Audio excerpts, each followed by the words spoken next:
Hello guys, welcome back to my YouTube channel Shiksha Sankalp. आज हम लोग क्वेश्चन सॉल्व करेंगे। Question number 5, exercise 8.3। ये चैप्टर है comparing quantities, right. Question number 5 है। और हाँ, इसके पहले के सारे क्वेश्चंस मैंने इसकी प्रीवियस वीडियो में डाल रखा है। आप वहाँ पे जाकर चैनल्स पर वीडियोस को देख सकते हैं और चैनल्स को सब्सक्राइब भी ज़रूर करिए, जो कि मैथ्स के चैप्टर वाइज और चैप्टर के सारे एक्सरसाइजेस के क्वेश्चंस मैं वीडियो में डालती रहती हूँ। ठीक है, चलिए देखते हैं क्वेश्चन 5 में क्या है। I buy a TV for ₹10,000 and sell it at a profit of 20%. How much money do I get for it? Right? Means TV का जो कॉस्ट प्राइस है, टीवी कितने में परचेज किया गया है, 10,000 में है। और उसको सेल करने के लिए जो प्रॉफिट है वो कितना है, 20% है, सॉरी 20% है। ठीक है, 20% के प्रॉफिट पर टीवी को सेल करना है। और टीवी का जो परचेजिंग प्राइस था, कॉस्ट प्राइस, वो कितना था, कितने में ख़रीदा गया था टीवी को, वो था 10,000। तो हमें इसमें ये निकालना है कि जो सेल कर 20% का जो प्रॉफिट ले करके जो सामान को यानी टीवी को जो बेचना है, सेल करना है, तो वो कितने में सेल करेंगे, यानी सेल करने के बाद कितना पैसा मिलेगा। How much money do I get for it, right. तो चलिए इसके सॉल्यूशन की ओर हम लोग चलते हैं।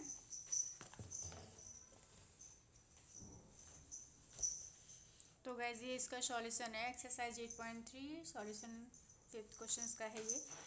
तो जैसे कि क्वेश्चन में दिया गया है कि कॉस्ट प्राइस ऑफ टीवी कितना है। ये कॉस्ट प्राइस टीवी का है 10,000 एंड प्रॉफिट ऑन प्राइस। ठीक है, तो कॉस्ट प्राइस 10,000 है, तो इस पर जो प्रॉफिट लेना है, कितना लेना है सेल करने के लिए, 20% का प्रॉफिट इस पर लेके सेल करना है। निकालना क्या है, हमें सेलिंग प्राइस एस पे निकालना है। ठीक है, तो इसको हम इस टाइप के क्वेश्चंस को सॉल्व करने के लिए हम लोग यूनिटरी मेथड, जो कि बेसिक कॉन्सेप्ट होता है किसी भी परसेंटेज की क्वेश्चंस को सॉल्व करने के लिए। तो चलिए हम लोग इसमें देखते हैं इसका कॉन्सेप्ट क्या है। तो जैसे कि इसमें 20% क्या है, 20% का मतलब ये हो गया कि 100 रुपीज़ में 20 रुपीज़, राइट। 100 रुपीज़ में 20 रुपीज़ प्रॉफिट हो रहा है। तो हम इसमें पहले ये देखेंगे कि 100 रुपीज़ में 20 रुपीज़ प्रॉफिट हो रहा है, तो इसको कैसे लिखेंगे। तो गैस एक चीज़ और आप समझ लें इसमें कि यूनिटरी मेथड के लिए सबसे पहले हम किसी भी एक चीज़ का प्राइस या एक चीज़ की वैल्यू निकालते हैं। एक चीज़ का कैसे, अगर हमें कोई रुपए पैसे की बात करनी है तो वहाँ पे 1 रुपए पर हम पहले निकालेंगे उस रेट को, या एक सामान पर रेट को निकालेंगे। ठीक है, एनीथिंग्स किसी भी चीज़ के लिए। देन उसके बाद रिक्वायर्ड प्राइस या रिक्वायर्ड थिंग्स के लिए हम उसका रेशियो निकालेंगे। तो चलिए आगे हम समझाने की कोशिश करते हैं। जैसे कि इसमें प्रॉफिट ऑन 100 रुपीज़, ये हमें क्वेश्चन में दिया था कितना, 20% दिया था।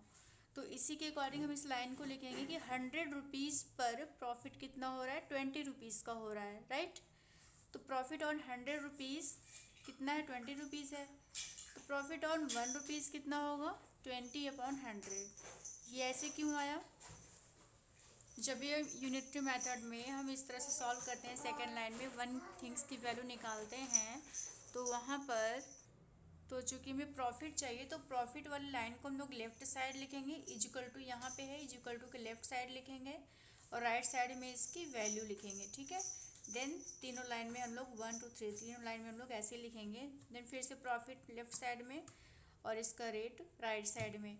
तो क्या होता है कि राइट साइड में जो वैल्यू, ये जो डिजिट है, उसके नीचे जब हम यहाँ पे लेफ्ट साइड में जो वैल्यू होगी, जो प्राइस होगा, जो रेट होगा, वो हमेशा डिनोमिनेटर में जाएगा, डिनोमिनेटर में। ठीक है, तो यहाँ पे कितना हो जाएगा, 20 के नीचे ये 100 हमने क्या किया, नीचे ट्रांसफ़र कर दिया राइट साइड में, इजिकल टू के राइट साइड में। इजिकल टू के राइट साइड में जब कर देंगे तो कितना हो जाएगा, 20/100, जो कि हमने यहाँ पे सेकेंड लाइन में इसको नोट डाउन किया है। क्यों, क्योंकि हमने 1 रुपीज़ पर निकाला है इसकी वैल्यू, इसीलिए हमने 100 की जगह पर 1 प्लेस करके 100 को यहाँ पे नीचे डिनोमिनेटर में लिख दिया है। तो इसका रेशियो क्या बनेगा, 20/100 बनेगा। नेक्स्ट थर्ड लाइन में क्या करते हैं, थर्ड लाइन में हमें required price, required rate, required things के लिए हम लोग लिखते हैं। अब रिक्वायर्ड थिंग्स यहाँ पे कितना है, रिक्वायर्ड प्राइस क्या है, 10,000। ठीक है, क्योंकि कॉस्ट प्राइस हमें क्वेश्चन में कितना दिया है, 10,000 दिया है, तो इस 10,000 पर हमको प्रॉफिट निकालना है कि 10,000 पर प्रॉफिट कितना होगा, प्रॉफिट परसेंट, राइट। तो इसीलिए थर्ड लाइन में हम लोग लिखेंगे profit on cost price. Cost price कितना है, 10,000 है, ये हमें क्वेश्चन में गिवन है, पहले से दिया हुआ है क्वेश्चन में। तो इसीलिए 10,000 कॉस्ट प्राइस के लिए प्रॉफिट कितना होगा, वो 10,000 से हम इस फ्रैक्शन को मल्टीप्लाई कर देंगे, ठीक। तो यहाँ पे 10,000 मल्टीप्लाइड बाई इस सेकेंड लाइन में जो फ्रैक्शन लिखा है, 1 की जो वैल्यू निकाला है 20/100, यहाँ पे इससे मल्टीप्लाई कर देंगे ये, ठीक है। तो ये इसको सॉल्व करेंगे, तो चलिए देखते हैं सॉल्व करने पर कितना आता है। यहाँ पे 10 ये टोटल डिनोमिनेटर में कितना ज़ीरो है, 2 ज़ीरो है, तो इसीलिए 2 ज़ीरो कैंसिल आउट हो जाएगा यहाँ पे। तो न्यूमरेटर में भी ये 10,000 मल्टीप्लाई में है, इसका मतलब ये है कि न्यूमरेटर में है ये, ठीक है। तो 2 ज़ीरो यहाँ से भी कैंसिल आउट हो गया। तो नया फ्रैक्शन जो बचेगा वो कितना बचेगा, आप यहाँ से देख सकते हैं इसको। यहाँ पे 100 और ये कितना आया 20, कितना आया 2,000, राइट। नीचे क्या है 1, 100 में 2 ज़ीरो कैंसिल आउट हो गया था, तो नीचे 1 है डिनोमिनेटर में, तो नीचे 1 को हम लोग रिमूव कर सकते हैं, ठीक है। नीचे 1 लिखने का मतलब नहीं होता, तो इसीलिए यहाँ कितना आ गया ओनली 2,000। इसका क्या है प्रॉफिट आया, प्रॉफिट रुपीज़ में आया, ठीक है। कितना प्रॉफिट आया, 10,000 पर प्रॉफिट कितना आया 2,000 रुपीज़ का आया, ठीक है। इस कॉस्ट प्राइस पर 2,000 प्रॉफिट हो गया। तो अब अगर इसी सामान को हमें अगेन क्या करना है, बेचना है, सेल करना है, तो वो कितना प्राइस होगा, देयरफॉर टोटल सेलिंग प्राइस कितना होगा। यहाँ से आप देख सकते हैं सॉल्यूशन।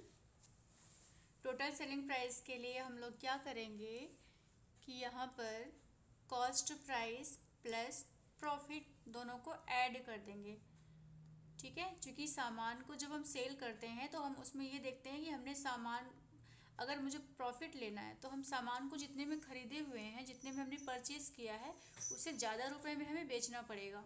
और चूँकि यहाँ पे प्रॉफिट पहले से डिसाइडेड है, प्रॉफिट पहले से डिसाइड है कि 2,000 रुपीज़ का हमें प्रॉफिट इस पर लेना है, तो इसलिए कॉस्ट प्राइस 10,000 था और यहाँ पे 2,000 इसका क्या है, ये इसका हो गया प्रॉफिट रेट हो गया, जो प्रॉफिट हुआ 2,000 का। अब दोनों को प्लस करेंगे तो कितना हो जाएगा 10,000 प्लस 2,000 दैट इज़ 12,000। तो 12,000 इसका क्या निकला, फाइनल सेलिंग प्राइस निकला, ठीक है गाइस। तो यहाँ से आप ये सॉल्यूशन को देख सकते हैं, कंप्लीट सॉल्यूशन है। तो चलिए, अगर आप लोगों को इसके सॉल्यूशन में कोई प्रॉब्लम हो तो आप कमेंट सेक्शन में कमेंट ज़रूर करें, और किसी भी प्रकार का आपको फीडबैक देना है, सजेशन देना है, या आपको रिक्वायर्ड है किसी भी क्वेश्चंस के आंसर का, किसी भी चैप्टर्स के क्वेश्चंस का आंसर चाहिए, तो आप कमेंट सेक्शन में ज़रूर पूछ सकते हैं, वहाँ से मैं आपको रिप्लाई ज़रूर करूँगी। Thank you for watching. हमने बहुत ही बेसिक कॉन्सेप्ट से आपको समझाने की कोशिश किया है, तो इस प्रकार से अगर कोई भी डाउट हो तो ज़रूर पूछें। ओके।